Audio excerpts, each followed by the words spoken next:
bougez plus, c'est bon. Ouais. C'est bon. Vous n'êtes pas la seule femme accompagnée.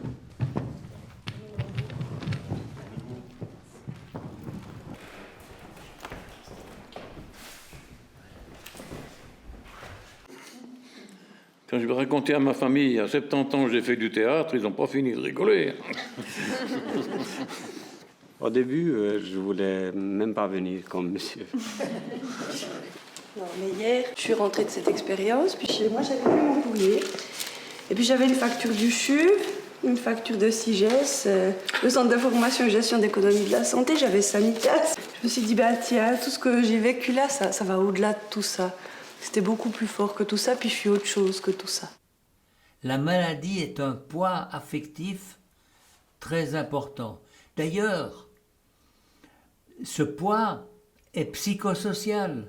Alors, le théâtre du vécu m'est apparu progressivement un outil majeur, tant pour l'hospice général que pour la médecine, pour essayer d'écouter le poids que représente l'accompagnement des gens qui sont à l'hospice général ou qui sont dans une structure hospitalière. L'expression soulage, mais c'est la création qui transforme. Or, le théâtre du vécu amène une expérience fondamentale qui est la création artistique. Voilà, bonjour. Merci à tous d'être là. Pour commencer, à vous d'abord. L'accueil au théâtre du vécu est primordial.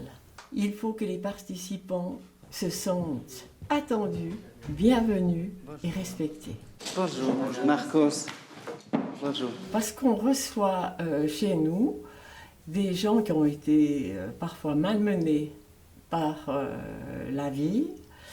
Ils sont anxieux parce qu'ils ne savent pas au-devant de quoi ils vont, même si on leur a expliqué ce qu'il en était, ils ne savent pas où ils vont. Donc on les accueille avec un thé, un café, il y a des échanges déjà entre les gens qui ne se seraient pas forcément rencontrés, qui viennent d'horizons complètement différents, mais il y a un échange, il y a déjà des liens qui se créent à ce moment-là. Puis vous soufflez en même temps. Vous remettez les bras sur les genoux. Alors, les premiers contacts établis, on va participer tous à des échauffements, des exercices théâtraux qui permettront aux liens déjà entamés au café à se poursuivre. Le premier jour est dédié à l'écriture. Le participant écrit un texte dans lequel il raconte un épisode important de sa vie. Quelque chose qui l'a marqué. C'est à travers de l'écriture que nous allons arriver à un texte qui sera le texte qu'on va mettre en scène. Chaque personne qui va écrire aura une petite lampe, des feuilles de papier, un crayon, un stylo. Et puis, on va être plongé dans une obscurité qui peut faire un petit peu peur. Elle est très mystérieuse aussi. Certains n'ont jamais pris la plume pour écrire, sinon peut-être une carte postale, mais encore. Donc ils ont très peur et c'est à nous de les rassurer, de les mettre en confiance.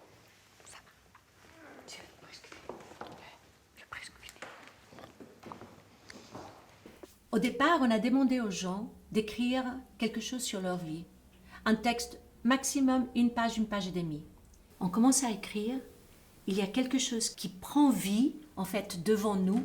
C'est la première distance quelque part et c'est comme si l'acte d'écrire commence à nous aider à mettre de l'ordre dans une expérience qui peut paraître chaotique, qui a perdu le sens, etc.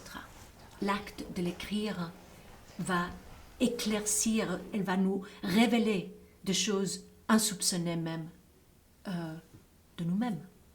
En général, on n'a pas l'habitude d'écrire un texte pour le théâtre et des fois même, on n'a pas l'habitude d'aller au théâtre. Mais chacun, avec l'aide de l'équipe théâtrale et de l'ambiance qui se crée dans le groupe, arrive toujours à produire, à créer une pièce de théâtre qui est une merveille, une petite merveille et dont il est très fier. Parce qu'il ne pensait pas qu'il aurait été capable. Et il est surpris de découvrir même en lui-même des capacités qu'il ignorait. En fait, ça libère quelque part cet acte d'écrire. Aujourd'hui, j'aimerais pouvoir dire que ce que je vis est dur. Et encore, je pèse mes mots par habitude parce que ça me protège. Jusque-là, c'était plus simple de fonctionner comme ça. Gosto de estar aqui, mas não é evidente escrever o que nos vem na alma. Obrigado. Merci. Le deuxième jour, il devient le metteur en scène de ce texte. Il est bien sûr aidé par une équipe théâtrale professionnelle. Il y a un metteur en scène, 2 acteurs et un technicien pour la lumière et la musique. Est-ce que donc elle tire ce drap? Est-ce que tu veux qu'elle commence à parler en revenant dans le carré ou qu'elle parle qu'une fois qu'elle est dans le carré? Non, elle peut commencer à parler et elle peut même évoluer, enfin elle peut bouger dans le carré. Peut-être qu'elle se pose pour la fin. Qu'elle se pose pour la fin. Ouais. La pièce de théâtre, pour un participant, dure entre 5 et 7 minutes. Mais le travail autour de cette petite pièce, autour du texte, peut prendre jusqu'à 2h30. Mais qu'est-ce qui se passe dans ces 2h30? Eh bien, on parle du processus théâtral. Et on la traite vraiment de façon théâtrale. À ce moment-là, est-ce que c'est la nuit? Est-ce que cette lumière rouge est bien? Ou est-ce qu'il y a une musique, par exemple, la jeune fille et la mort, qui va surgir parce que le texte parle de mon enfance, de mon adolescence, etc. La naissance, c'est joyeux, c'est pas quelque chose de triste. Absolument. Parce que le parterre, il est noir, alors non, je préfère le blanc. Il peut y avoir aussi une couleur, si tu veux, en plus que blanc, genre le rouge, le vert, le jaune. Non, le blanc. Le blanc. D'accord. Le metteur en scène encourage l'auteur tout le temps à expérimenter des approches nouvelles de son texte et à aller plus loin dans ses transformations. Le rôle du metteur en scène est vraiment d'accompagner, d'écouter la personne, l'auteur, qui va décrire peut-être le chemin pour arriver à ces mots-là et cet ordre de mots-là. L'auteur voit ainsi petit à petit son histoire sous des éclairages différents et il commence à percevoir des significations nouvelles. Imaginaire, hein? Oui. Dans quel endroit imaginaire? Comment tu le verrais déjà, le père? Assis, debout, en courant? Comment tu le verrais? Oh, beaucoup assis avec sa pipe. Assis, puis il toujours une pipe, il faisait des pauses. Et elle serait comment? Donc elle, ça, c'est qui elle? C'est vous. Ah, mais c'est moi. on va dire, c'est un personnage. Ah, d'accord. Ouais. Elle serait comment? Il y a cette image de la sage-femme qui a une expérience, qui a une boîte à outils, mais qu'est-ce qu'elle va faire? D'abord, la sage-femme, elle va écouter. Elle va écouter la personne pour l'aider à donner naissance. Et dans ce cas, donner naissance à ce texte qui va peut-être profondément changer la façon que la personne a de se voir elle-même. L'auteur devient le héros de la scène. Il impose son pouvoir sur le jeu des comédiens, il domine l'espace, il vit une expérience très valorisante. Mais ils ne vont pas jouer leur texte. Et ça, c'est très important parce que tout le processus du théâtre du vécu appelle à prendre une distance avec cette expérience qui a été décrite dans le texte. Comme ça, à peu près? Oui. D'accord. On écoute les chiens qui se rapprochent. Et éventuellement... Voilà, comme ça? Oui, voilà. Comme ça? Toujours aux aguets. Il a vu quelque chose. Doucement. C'est un souvenir, hein? Ah oui. Et là? Ce qui a le plus marqué ma vie. Le troisième jour, Le participant assiste à toutes les pièces qui ont été créées. Il devient spectateur de véritablement un spectacle théâtral.